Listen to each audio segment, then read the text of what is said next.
So the UPS guy just came by and dropped off this to Geraldo's workshop.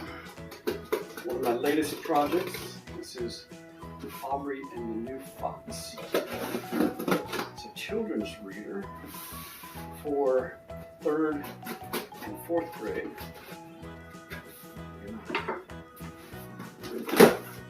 My first published novel.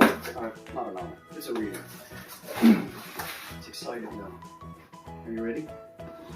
Dun, dun, dun. Aubrey and the New Fox by Geraldo Diego here in Geraldo's workshop.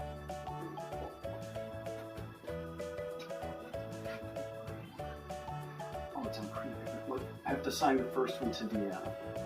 I'm gonna put it in the mail and send it to her. It's exciting. Look at it. It's tiny, but I like it.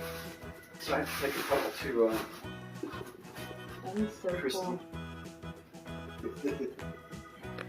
Alright, well there you go.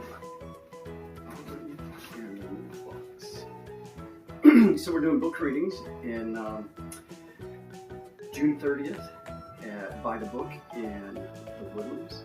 And then on July 12th we're doing a book reading and meet the author at 2nd and Charles here in Conroe. Look forward to seeing you there.